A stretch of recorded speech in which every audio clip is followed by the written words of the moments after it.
Welcome all of you to the SSC Pathshala by ASO. आज हम जानेंगे कि क्या ऐसी स्ट्रेटेजी हम अपना सकते हैं जिससे हम अपने गोल की तरफ पहुंच सकते हैं। कैसे मैंने अपने सीजीएल के स्कोर को, जो बहुत कम था, उसको मैंने बूस्ट करा। कैसे मैंने अपने मेंस में, जब 200 नंबर का मेंस था, तब 120 से 185 प्लस रो स्कोर पर मैं कैसे लेकर गया। क्या आप कर सकते हैं जिससे इंग्लिश में मैक्सिमाइज अपने स्कोर को कर सकते हैं। कुछ लोग 50 भी लाएंगे, कुछ लोग थोड़े बहुत कम भी रह जाएंगे, बट मैक्सिमाइज आप कर पाएंगे स्ट्रेटेजी से। और ये स्ट्रेटेजी या ये तरीका कहूँ, ये सिर्फ सीजीएल के लिए नहीं है, ये सभी एग्जाम्स के लिए जिसमें इंग्लिश एक इंपॉर्टेंट रोल प्ले करता है।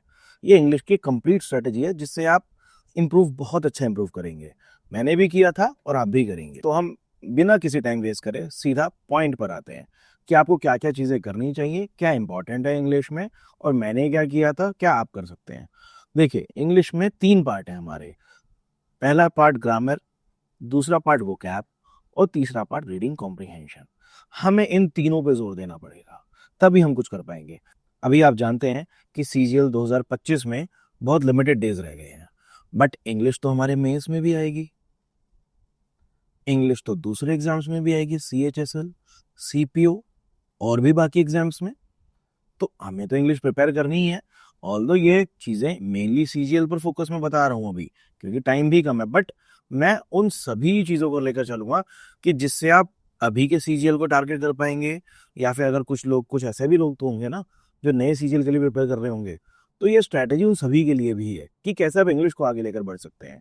बाद में मैं ये भी बताऊंगा कि कैसे इतने लिमिटेड टाइम्स के लिए जो टाइम बचा है उसमें आप लोगों को क्या करना चाहिए, मेन मेन चीज़ें। अब चलिए हम आगे बढ़ते हैं कि ग्रामर को हम कैसे करेंगे, क्या हम चीज़ें कर सकते हैं और क्या मैंने भी करी थी। अब आते हैं ग्रामर पर। अब ग्रामर कहाँ से शुरू होती है? सबसे पहले हमें रूल्स पता होने चाहिए। उसके लिए नीतू मैम की वॉल्यूम 1 को आप पढ़ सकते हैं। मैंने भी इसे ही पढ़ा था रूल्स के लिए। पहले मैं कई और किताबों की तरफ भी गया था, बाद में भी गया, बट अल्टीमेटली यही समझ में आया कि नीतू मैम की वॉल्यूम 1 और कुछ एक्सरसाइज उसके बाद की जो वॉल्यूम 2 में भी थी, कुछ इसको लिमिटेड करा था, बट इसको बहुत थरली करा था मैंने। पहले मैंने सोचा कि एक ही बारी में कर लूँ, बट एक ही बारी में नहीं होती, आप इसे मल्टीपल टाइम्स करिए। जो लोग अभी कर चुके हैं वो रिवीजन पर ध्यान दें। आप रूल्स को अच्छे से करो। एक ही बारी में कभी रूल्स नहीं होते हैं, कुछ भी कोई भी नहीं याद कर पाता है, और हमेशा रूल को याद भी नहीं रखना होता है। अब बहुत सारे रूल्स होंगे कि ए कहाँ यूज होता है, द कहाँ यूज होता है, और भी बहुत सारी चीजें जो कहाँ कहाँ यूज होती है। अब हर चीज रट नहीं सकते हो, हर चीज तो रट नहीं सकते हो। तो अपनी एक हैबिट बनाओ कि आप उसकी अंडरस्टैंडिंग लो, कॉन्सेप्ट की। आप रीड करो, एक बार गो थ्रू वो बुक से, जो उसके बाद की एक्सरसाइज है उनको उसके बाद करो। जो भी चैप्टर आपने कंप्लीट करो उसके बाद की उसमें कुछ क्वेश्चंस गिवन होते हैं, 60 70 जितने भी क्वेश्चन होते हैं उनको करो। उससे आपका बेस बनता रहेगा। जो लोग अभी कर चुके होंगे उन्होंने कुछ इंपॉर्टेंट क्वेश्चन मार्क करे होंगे। अगर आप रूल तो रिवाइज करोगे ही, तो रूल्स रिवाइज करो, और उन क्वेश्चन को जो इंपॉर्टेंट क्वेश्चन मार्क है उनको दोबारा करो। आप ऐसे ही पूरी बुक को दोबारा करवाए। जिन भी लोगों ने नहीं करी है वो भी करो, और जिन्होंने कर रखी है वो मल्टीपल मल्टीपल टाइम रिवीजन करो। इस बुक को सिर्फ रटना ही नहीं है, हमें समझना भी है। रटने से कुछ नहीं होगा। मैंने भी बहुत सारी बुक्स करी थी, मिरर ऑफ कॉमन एरर्स भी देखी थी, एसपी बख्शी भी देखी थी, और भी चीज़ें करी थी, पर अल्टीमेटली मैं सिर्फ इसी को ही याद रख पाया और पढ़ भी पाया इसी को ही। बस मैं बार बार रिवाइज ही में से कर पाया।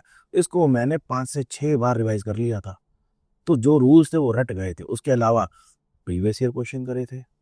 ये तो की है हर एग्जाम की, इसके बिना कुछ भी नहीं हो सकता। यही आपको स्टार या जो भी पोस्ट आप चाहेंगे वो दिलवाएंगे।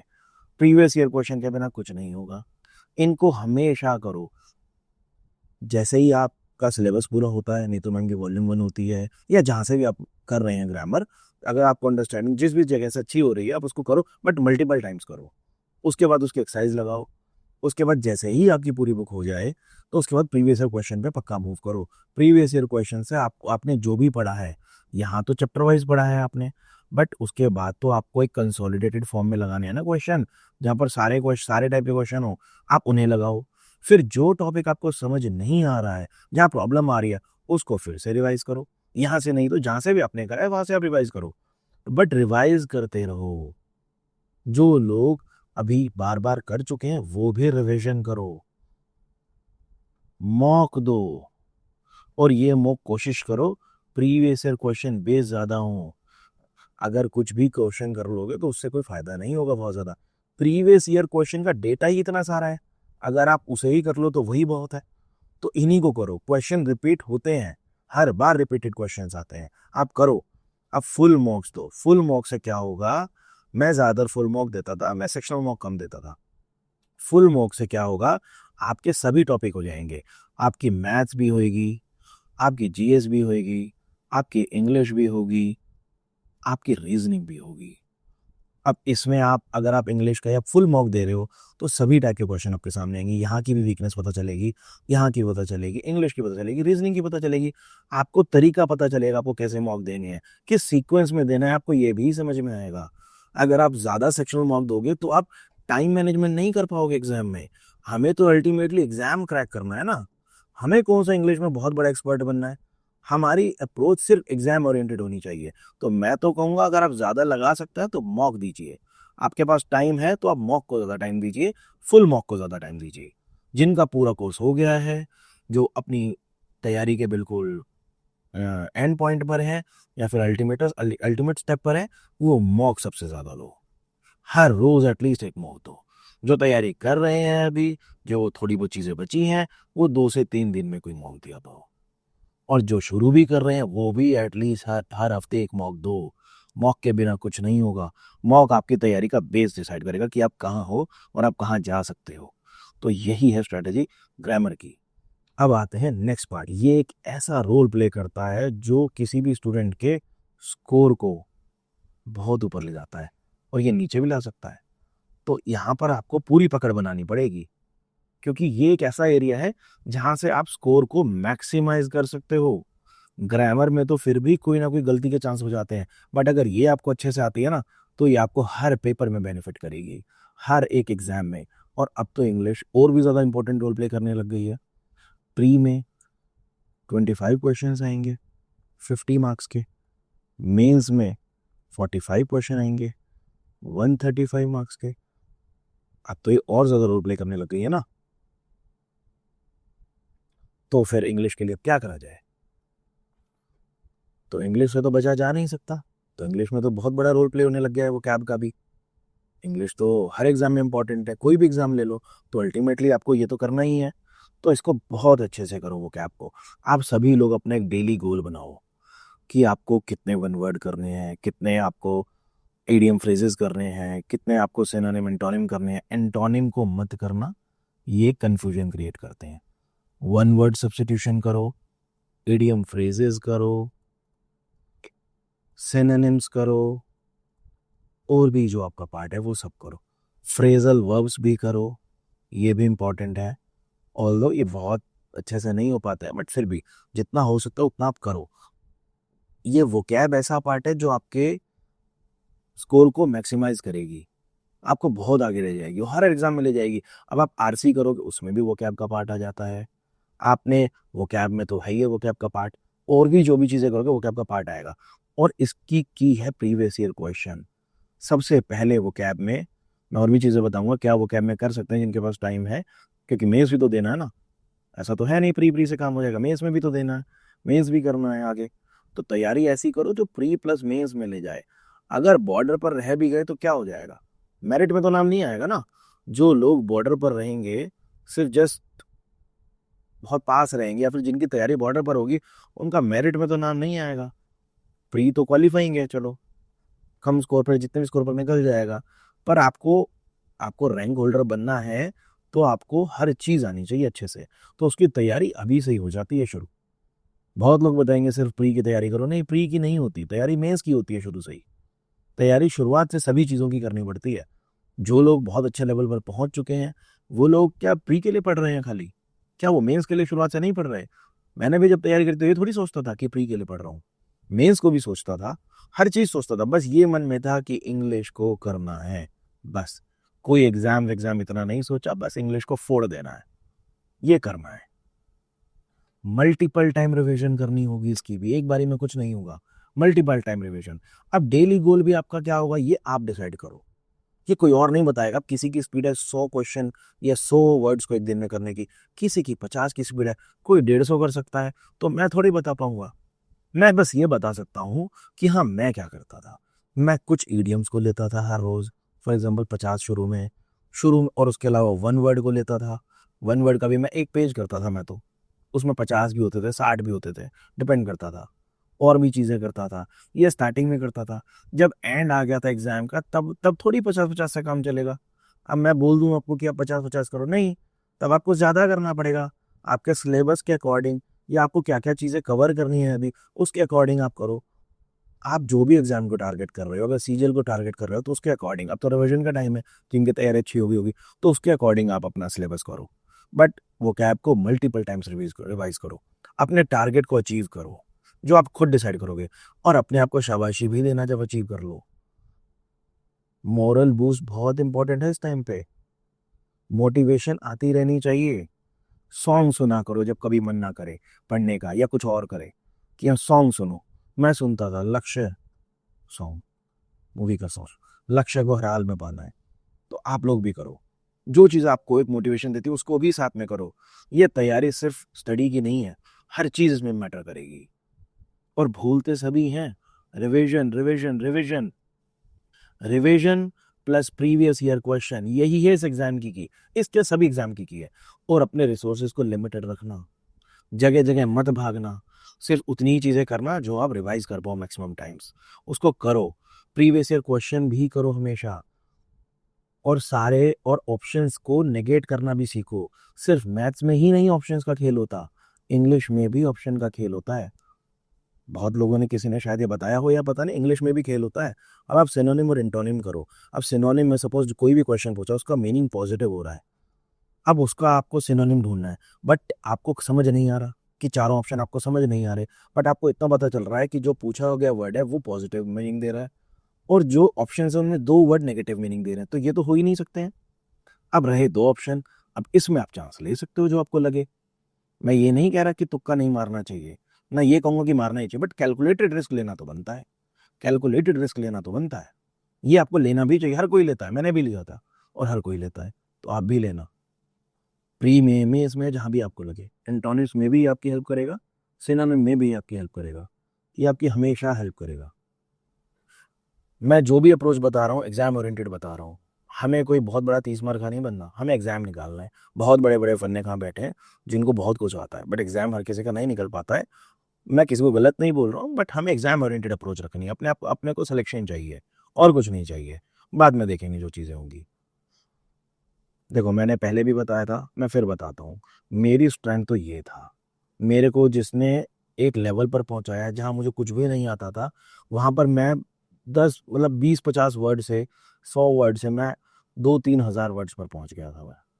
और ये वाली जो बुक है ना, ये वाली जो बुक है, उसने मेरे को एक अलग लेवल पे पहुंचाया था। ये स्टार्टिंग के लिए है। अब जिनको सीजीएल प्री के लिए तैयारी कर रहे हैं खाली, उनके लिए मैं रेकमेंड नहीं करूंगा, क्योंकि टाइम नहीं है अभी इतना। बट जिन लोगों के पास टाइम है, या फिर जो लोगों के पास एक्स्ट्रा टाइम बचता है, या कुछ भी है, वो इसको कर सकते हैं। इसमें सेशंस होते हैं, इसमें सेशंस होते हैं इसमें 47 सेशंस हैं। सीधा आपको वो करने, हर रोज एक सेशन करोगे, 15 मिनट में एक सेशन हो जाता है। 47 डेज अगर आप इसको कर लोगे, आपको पता चल जाएगा, आपको समझ नहीं आएगा कि आपका लेवल कहाँ से कहाँ पहुंच गया।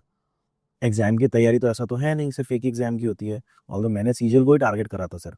बट बहुत बच्चे ऐसे भी तो होंगे जो और एग्जाम्स को टारगेट कर रहे होंगे, जो और एग्जाम की तैयारी कर रहे होंगे, उनको भी तो कहीं से चाहिए।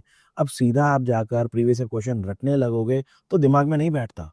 यहाँ पर रूट वर्ड्स हैं, रूट वर्ड्स बहुत सारे कोचिंग्स वाले कराते हैं रूट वर्ड्स। अब कोई आपको मे बी शायद ना बताए कि यही है सबकी मदर, ये book mother of root words है। बहुत लोगों ने रूट वर्ड्स यहीं से सीखे हैं, मैंने भी यहाँ से सीखे थे, और बहुत टीचर्स ने भी यहीं से सीखे हैं। One of the best selling books है। तो मैं इसके बारे में, मैं इसको हमेशा रिकमेंड करता हूँ। मैंने भी पढ़ी, मैंने अपने एक फ्रेंड को भी रिकमेंड करी, एक क्या कई सारे फ्रेंड्स को करी। एक फ्रेंड बिल्कुल ही हिंदी मीडियम से था, तो उसको भी इंग्लिश बिल्कुल, मतलब देसी भाषा में बोलो, ठप थी। उसने इस बुक को करा, बहुत अच्छे से करा, और आज वो एक्साइज इंस्पेक्टर है। वो मुझे आज भी थैंक यू बोलता है कि मैंने ये बुक उसको रिकमेंड करी है। आप इसको करना, जिसके पास टाइम हो वो जरूर करना, और मैं इसमें तो इसको पक्का करना, पक्का करना। जो लोग जिस भी एग्जाम की तैयारी कर रहे हो इसको करना, रूट वर्ड से होता है इसमें। यहाँ मैं आपके लिए आज एक एग्जाम्पल भी लाया हूँ, जैसे कि ये वर्ड है इक्विवोकल। ये दो रूट वर्ड से बना है। इक्वी, जिसका मतलब है इक्वल, वोकल टू एक्सप्रेस। अब इक्विवोकल का मतलब है टू एक्सप्रेस इक्वली, मतलब ना तो अभी यहाँ वाली बात कर रहे हैं ना वहाँ वाली बात कर रहे हैं, आपने बात को बीच में रख दिया है, कोई ढंग से आपने मीनिंग नहीं दिया है, इसको बोलते हैं इक्विवोकल। इसका एक और वर्ड होता है एम्बिगुअस। एम्बी भी एक रूट वर्ड से आया है, इसका मतलब होता है दोनों तरफ का। जैसे इंट्रोवर्ट होता है, एक्सट्रोवर्ट होता है, एक एम्बीवर्ट होता है, इधर का भी और उधर का भी, जो बोलता भी है और चुप भी रहता है, एम्बिगुअस। ऐसे इक्विवोकल भी होता है कि कोई बोलता है ना इक्विवोकली एक्सप्रेस करा किसी चीज को, तो ये सारी चीजें आप यहाँ से सीख सकते हैं। ऐसी होता है एनिमस। अब इक्वी और एनिमस वर्ड को मिलाकर बन गया इक्वानिमस। इक्वल माइंड और स्टेबल माइंड, जिसका मतलब होता है जो स्टेबल माइंड से डिसीजन लेता है। अब क्या अगर आपको ये सब चीजें आएंगी तो आप सिनोनिम, एंटोनिम, वन वर्ड, हर जगह आपको हेल्प नहीं होगी, आपको आरसी में हेल्प नहीं होगी, हर एग्जाम में आपकी हेल्प करेगा। हर बार जरूरी है कि प्रीवियस क्वेश्चन ही आएगा, कोई नया क्वेश्चन आए तो सिर्फ उसके लिए रूट वर्ड्स एक ऐसी चीज है जो आपको हेल्प करेगा। करना ना करना तो आपके ऊपर है, बट मैं सजेस्ट करूंगा कि आप इस बुक को करना। अगर अभी टाइम नहीं है तो अभी रहने देना, मैं ऐसा कुछ भी नहीं कहूंगा कि आप अभी से करो, बट अगर टाइम है आप कर पाओ तो एक सेशन इसका रोज करना। 47 सेशन है, आप अपने आप को देख लोगे आप में क्या चेंज आए। बहुत कम लोग इसके बारे में बताएंगे आपको। अगला पार्ट आता है आरसी। आरसी में पैसेज, क्लोस्टर्स, पैराजम्बर, ये सब आते हैं।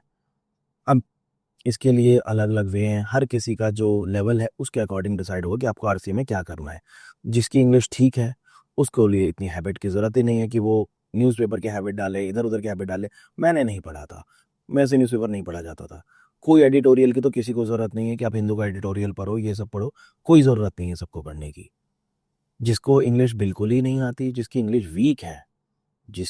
वीक है, जिसको रीडिंग की बिल्कुल ही हैबिट नहीं है, वो कोई न्यूज़पेपर लो और उसको पढ़ लो थोड़ा बहुत, बहुत ज़्यादा भी नहीं, थोड़ा बहुत पढ़ लो अगर बिल्कुल ही हैबिट नहीं है। या फिर जो भी चीज़ आपको अच्छी लगे वो रीडिंग मटेरियल आप लो और उसे थोड़ा बहुत पढ़ लिया करो, इसी से आपकी रीडिंग हैबिट बन जाएगी। और जिनकी इंग्लिश ठीक ठाक है उनको कोई ज़रूरत नहीं है कुछ और पढ़ने की, वो सिर्फ मॉक दो। मॉक में भी आरसी होंगे, सब कुछ होएगा। प्री में अगर आरसी नहीं है, प्री में आरसी नहीं है तो मेंस में होंगे, और एक हैबिट बनेगी आपकी। मॉक दो, मॉक में सब चीज़ें हो जाएंगी। ट्राई करो प्रीवियस क्वेश्चन बेस्ड मॉक हो, अगर आपकी ये कंप्लीट हो गए तो डेफिनेटली लोग एक रिलायबल सोर्स से मॉक हो। और जिनकी इंग्लिश वीक है वो थोड़ी बहुत रीडिंग करो इधर उधर से, बट बहुत ज़्यादा हार्ड रीडिंग करने की जरूरत नहीं है, हिंदू के एडिटोरियल की कोई ज़रूरत नहीं है। यहाँ इतनी टफ इंग्लिश नहीं पूछी जा रही, इतनी टफ इंग्लिश नहीं पूछी जा रही। और अगर सोच रहे हो कि करंट अफेयर्स प्रिपेयर हो रहे हैं साथ साथ, उसकी कोई नीड नहीं है। आखिर में बहुत सारे लोग ऐसी वीडियोज़ निकाल देते हैं जो 2-3 घंटे की होती हैं, जो आपको करंट अफेयर्स को प्रिपेयर कर देती है। तो करंट अफेयर्स के लिए न्यूज़पेपर पढ़ने की कोई ज़रूरत नहीं है। मैंने तो नहीं पढ़ा था, मैं अपनी स्ट्रेटेजी बता रहा हूँ जो मैंने करा था, जिसे मैं इंप्रूव करा था इससे मैंने। ये सब चीज़ें आपके मॉक से या फिर आपकी थोड़ी बहुत रीडिंग हैबिट अगर आप बनाओगे तो उससे प्रिपेयर हो जाएंगी। बहुत ज़्यादा इनके लिए ध्यान देने की ज़रूरत नहीं है, मॉक देते रहोगे, अपनी इंग्लिश को इंप्रूव करते रहोगे तो ये वैसे ही हो जाएंगी। अब देखो हर किसी के अपनी स्ट्रेंथ और अपनी वीकनेस होती है, किसी का कोई पार्ट मजबूत है, किसी का कोई कोई पार्ट मजबूत है, उसके अकॉर्डिंग आप डिसाइड करो कि आपको क्या करना है। मैं बोल दूं कि आपको न्यूज़पेपर पढ़ना है, अब किसी को पसंद नहीं है न्यूज़पेपर पढ़ना या किसी को नीड ही नहीं है तो उसका तो टाइम वेस्ट हो गया ना। या मैं बोल दूं कि भैया आपको न्यूज़पेपर बिल्कुल ही नहीं पढ़ना, बिल्कुल ही मत पढ़ो न्यूज़पेपर, तो किसी को नीड है तो उसको पढ़ना पड़ेगा। आप कोई भी रीडिंग करो अगर आपको आपकी इंग्लिश ज़्यादा वीक है अंडरस्टैंडिंग के लिए, और आप लोग भी मॉक दे सकते हैं, मॉक देकर भी इंप्रूव हो जाएगी। अपने आप को देखो, असेस करो आप कहाँ पर हो और फिर डिसाइड करो कि आपको इस सेक्शन में, आरसी वाले सेक्शन में आपको क्या करना है। ये आपको डिसाइड करना पड़ेगा कि आपको क्या करना है। मॉक बहुत इंपॉर्टेंट रोल प्ले करेंगे। इंग्लिश मेरी भी बहुत वीक थी, मैंने भी 120 से करीबन 188.5 आई थिंक इतने का स्कोर मैंने अचीव करा था। सिर्फ 8 से 9 क्वेश्चन मेरे इंग्लिश में गलत थे मेंस में। प्री में भी बहुत अच्छा स्कोर था मेरा। तो अगर मैं कर सकता हूँ तो आप भी कर सकते हो, ये पॉसिबल है, हो जाएगा। मैंने भी किया है, आप भी करेंगे, बहुत सारे हिंदी मीडियम स्टूडेंट्स भी करते हैं, सब करते हैं, हो जाता है। इतना सीरियस होकर मत पढ़ो, थोड़ा एंजॉय भी करो, मूवी कभी कभार देखने का मन करता है वो भी करो, मोटिवेशन के लिए थोड़े सॉन्ग सुन लिया करो कभी कभार, बट स्टडी करो, खुश रहो और हो जाएगा एग्जाम क्लियर, टेंशन ना लो, हो जाएगा। तो इसी के साथ मैं अलविदा लेता हूँ और उम्मीद करता हूँ कि आपका सिलेक्शन होगा और सब कुछ आपका इंग्लिश में कवर अच्छे से हो जाएगा। तो बाय बाय।